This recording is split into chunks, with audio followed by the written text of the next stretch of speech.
Hello बच्चों, राधे राधे। आज हम इस वीडियो में जानेंगे कि किसी भी एक एलिमेंट की वैलेंसी को कैसे निकालें। देखते हैं। सबसे पहले आपको ये वाली टेबल याद करनी पड़ेगी। Hydrogen, helium, lithium, beryllium, boron, carbon, nitrogen, oxygen, fluorine, neon, sodium, magnesium, aluminium. ये सभी इनके एटॉमिक नंबर हैं।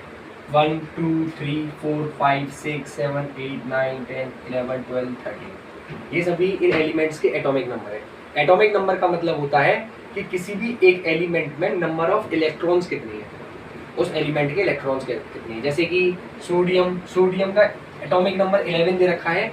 इसका मतलब ये है कि सोडियम के अंदर जो नंबर ऑफ इलेक्ट्रॉन्स है वो 11 है। ठीक है। अब हमें जैसे सोडियम की वैलेंसी को कैलकुलेट करना है तो हम क्या कर सकते हैं। देखिए, जैसे हमने सोडियम ले लिया, सोडियम का एटॉमिक नंबर होता है 11। ठीक है। और सोडियम का जो सिंबल होता है, सोडियम को दर्शाते हैं Na से। सोडियम को दर्शाते हैं Na से। Na जो होता है वो सोडियम का सिंबल होता है। अब देखिए, एटॉमिक नंबर है 11। अब इसकी वैलेंसी कैलकुलेट करनी है तो सबसे पहले बेटा एक शेल होता है। देखो, K shell, L shell, M shell और N शेल। ये शेल होते हैं।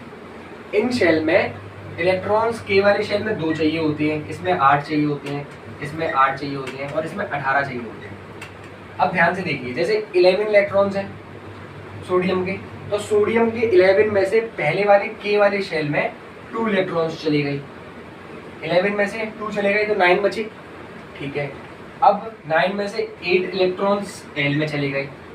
कितने थे? 11। 2 इधर चले गए, 8 इधर कंप्लीट हो गए, 10 हो गए। कितने बचे? 1।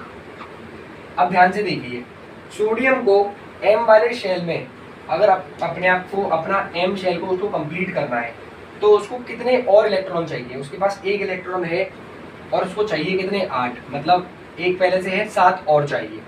तो होता क्या है, इलेक्ट्रॉन 7 लेना ज़्यादा कठिन है जबकि 1 इलेक्ट्रॉन देना ज़्यादा ईजी है। ठीक है। तो होगा क्या, यहाँ पर जो इलेक्ट्रॉन मतलब वैलेंसी जो होगी सोडियम की वो 1 निकल के आ जाएगी। वो कैसे निकली? क्योंकि वो 1 इलेक्ट्रॉन लास्ट वाले शेल में उसके 1 इलेक्ट्रॉन है और उसे चाहिए कितने? 7 और चाहिए। ठीक है। तो 7 और लेना थोड़ा मुश्किल है, पर वो 1 किसी को दे सकता है, किसी दूसरे एलिमेंट को दे सकता है। तो 1 देने के कारण उसकी जो वैलेंसी होगी वो 1 हो जाएगी। जैसे और एग्जांपल देख लेते हैं। एक एग्जांपल के तौर पे हम समझते हैं मैग्नीशियम का देख लीजिए। मैग्नीशियम का एटॉमिक नंबर होता है 12। अब वही सेम टू सेम करेंगे। K, L, M और N शेल। पहले वाले शेल में 2 चाहिए होते हैं, दूसरे वाले में 8 चाहिए होते हैं, तीसरे वाले में भी 8 और तीसरे वाले में 4th वाले में 18। अब ध्यान से देखिए, 12 में से 2 इलेक्ट्रॉन पहले वाले शेल में चले गए मैग्नीशियम के।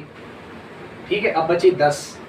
8 चले गए दूसरे वाले में, पहला और दूसरा शेल कंप्लीट हो गया। 2 और 8 कितने हो गए? 10। 12 में से 10 गए तो 2 बचे, आखिरी वाले में 2 आ गए। अब ध्यान से देखिए, मैग्नीशियम को M वाले शेल में चाहिए थे 8, जिसमें से है उसके पास 2, तो कितने और चाहिए? तो उसको 6 इलेक्ट्रॉन और चाहिए, जबकि वो 2 इलेक्ट्रॉन किसी और को दे सकता है। तो 6 इलेक्ट्रॉन लेना कठिन है जबकि 2 इलेक्ट्रॉन देना इजी है। इसलिए 2 इलेक्ट्रॉन देने के कारण मैग्नीशियम की जो वैलेंसी होगी वो हो जाएगी 2, क्योंकि वो 2 इलेक्ट्रॉन को लूज कर देगा और किसी को दे देगा। एक लास्ट एग्जांपल और समझ लीजिए, आपका डाउट जो है वो क्लियर हो जाएगा अच्छे से। थर्ड एग्जांपल के तौर पे हम नाइट्रोजन को लेते हैं।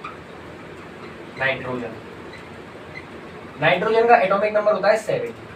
अब वही K, L, M और N शेल। सबसे पहले 2, 8, तीसरे वाले में 8, 4th वाले में 18। अब 7 में से 2 इलेक्ट्रॉन पहले K वाले शेल में चले गए। 7 में से 2 चले गए तो कितने बचे? 5 आ गए इधर। अब ध्यान से देखिएगा, नाइट्रोजन को L वाले शेल में 8 चाहिए थे जबकि उसके पास 5 है ही है। 5 है, 8 चाहिए, तो कितने और चाहिए? 3 और चाहिए। तो 3 लेना आसान है या 5 देना आसान है? 3 लेना आसान है।